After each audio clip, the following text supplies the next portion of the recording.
আসসালামু আলাইকুম ভাই। আমরা আজকে জানতে চাবো আপনার কাছে একজন দেশের সাধারণ নাগরিক হিসাবে হুম, বর্তমানে আমরা যেমনটা দেখতে পাচ্ছি যে আওয়ামী লীগ নিষিদ্ধের ব্যাপারে পুরো সারা বাংলাদেশ কিন্তু উত্তাল। রাজপথ দখল করে তাদের দাবি আওয়ামী লীগ নিষিদ্ধের ব্যাপারে কিন্তু তারা সোচ্চার।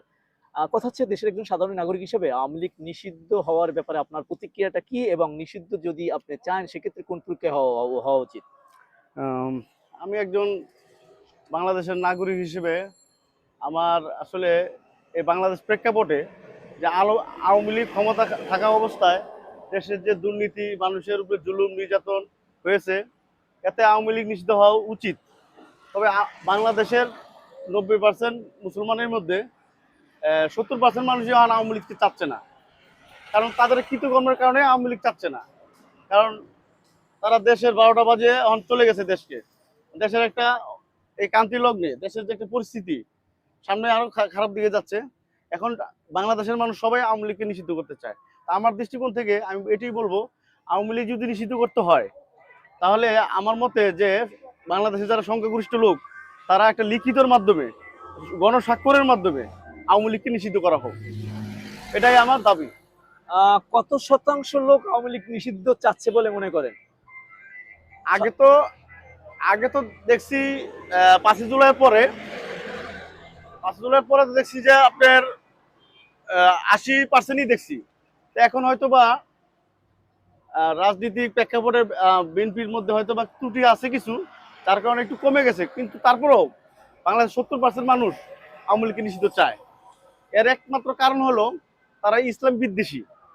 হ্যাঁ, তারা ইসলাম বিদ্বেষী। দ্বিতীয় নাম্বার হলো কেউ কেউ বলে যে প্রতিটা দিন অতিবাহিত হয় আওয়ামী লীগের 10,000 কোটি ভোট বাড়ে। আসলে এটা কতটা সত্য মিথ্যা বলে মনে করেন? একবার এটা এই বিষয়টা আসলে ডাহা মিথ্যা কথা। কারণ আমার এলাকা আমি নিজে, আমার পরিবার যারা আছে, আমাদের আমাদের ভোট দিতে গেছে, যা মানে ভোট দেওয়ার আগে যা থেকে ভোট হয়ে গেছে, এমনকি ভোট কেন্দ্র থেকে বের করে দিছে। ঠিক আছে, তা এটা আসলে সুষ্ঠু পরিবেশ হয়নি আওয়ামী লীগের আমলে ভোটের। তা আমরা আশাবাদী সামনে যারা আছে, যারা দেশের রাষ্ট্রনায়ক বা দেশের কারিগররা আছে, হ্যাঁ, সামনে সুন্দরভাবে একটা সুষ্ঠু নির্বাচনের মাধ্যমে দেশের মানুষের কল্যাণে, হ্যাঁ, দেশের ভালো মানুষের জন্য, মানুষের দিকে চেয়ে যেন একটা ভালো সুষ্ঠু নির্বাচন দেয়, যেটা মানুষের আশা করতে পারে।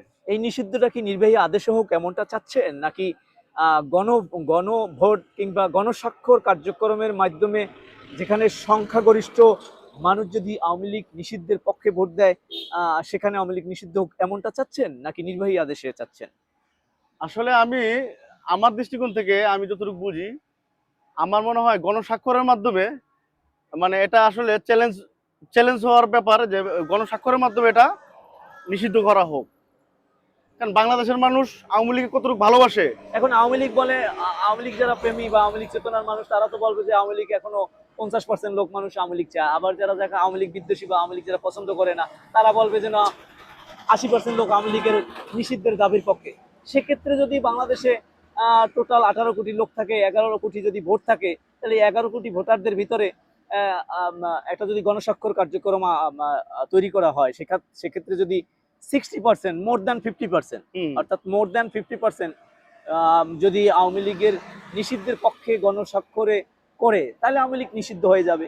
আবার হুম, মোর দ্যান লেস দ্যান 50%, অর্থাৎ 50%-এর কম লোক যদি আওয়ামী লীগকে না চায় বা হুম, চায়, তাহলে সেটাও গ্রহণযোগ্য হবে না।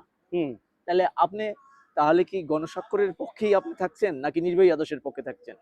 আমি গণস্বাক্ষরের পক্ষেই আছি। আর দ্বিতীয় কথা, যারা অতীতে যারা আওয়ামী লীগের সাপোর্ট করতো, আমার মনে হয় তারাও আওয়ামী লীগকে এখন ভালোবাসে না, তারাও আওয়ামী লীগকে ঘৃণা করে তাদের কৃতকর্মের কারণে। আচ্ছা, বিএনপির রেস বিষয়ে তো বলছিলেন যারা কিলেন ইমেজের আওয়ামী লীগ, হুম। তারা ইচ্ছা করলে কিন্তু বিএনপি সদস্য পদ ছাড়বে, সেখানে ইচ্ছা করলে তারা আসতে পারবে, যারা ক্লিন স্বচ্ছ ইমেজের আওয়ামী লীগ। এ বিষয়ে কোনো প্রতিক্রিয়া আছে? আসলে ওই বিষয়টা, সরি, আবার আবার হ্যাঁ, হ্যাঁ। যারা স্বচ্ছ আওয়ামী লীগ, হুম, যাদের কোনো ভুল নাই, কোনো কিছু নাই, কোনো হুম, ডিসপুট নাই, হুম। তারা ইচ্ছা করলে বিএনপিতে আসতে পারবে। এবার এই বিষয়টা কি, কেমন ভাবে দেখছি? না, আসলে যেহেতু দেশের গণ অভ্যুত্থানের মাধ্যমে দেশের যে এত কিছু হলো, হেফাজত আলেম ওলামাদেরকে হত্যা করলো, বিডিআর হত্যা করলো, দেশের মানুষকে গুম হত্যা করলো, দেশের সম্পদ লুটপাট করলো, এত কিছুর পরে এখানে এই সামনের বিচারের মাধ্যম বিচার করতে করতে তো তাদের দিন জীবন শেষ। এরা নির্বাচনের মাধ্যমে কষ্টই আসে না। এই বিচার ফাইসালার পরে নির্বাচনে, এর আগে তো মানে নির্বাচন আশাই করা যায় না। হ্যাঁ, তবে হ্যাঁ, যারা আওয়ামী লীগ করছে, জুলুম করে নাই, যারা জুলুম নির্যাতন করে নাই, আওয়ামী লীগ করছে, বঙ্গবন্ধু আদর্শ পালন করছে, আমার পক্ষ থেকে তাদেরকে যেন হয়রানিমূলক বা তাদের উপরে মানে হামলা জুলুম না করা হোক। আর যারা করছে তাদেরকে আইনগতভাবে তাদেরকে ব্যবস্থা নেওয়া হোক। না, সেই স্বচ্ছ ইমেজের লোক বিএনপিতে আসতে কোনো বাধা থাকা উচিত বলে মনে করেন কিনা? হ্যাঁ, এখানে এই ধরনের যারা মানে জুলুম নির্যাতন করে নাই, যারা হয়তোবা আহ, আদর্শগত ভালো মানে তারা যদি ইচ্ছা করে বা যদি বিএনপিতে আসতে পারে, সমস্যা নাই। এখন এটা বিষয়টা হলো বিএনপির যারা সিনিয়র পার্সন আছে, ব্যক্তিবর্গ আছে, ওনাদের ব্যাপার। না, আপনার দেশের একজন সাধারণ মানুষ হিসেবে আপনার প্রতিক্রিয়া চাচ্ছি।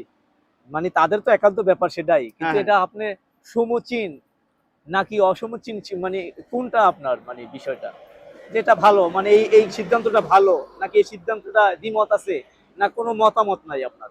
আমার মতে আওয়ামী লীগের কোনো রাজনীতির অধিকার নেই, কথা বলছেন। কারণ আওয়ামী লীগ এটা বাংলাদেশের সবাই নিষিদ্ধ চেয়েছে, আমিও তাদের সাথে একমত। এই দলের নামে কোনো চিহ্ন না থাকুক। আচ্ছা, আপনার পরিচয়টা কি? আমি একজন ব্যবসায়ী মানুষ। এখানে আসছিলাম চট্টগ্রামে ঘুরতে আসছি আর কি, সফরে আসছি। এই ঘুরে টুরে পতেঙ্গা ঘুরবো, ঘুরে এখান থেকে আবার চলে যাব ঢাকায়। দেশের বাড়ি?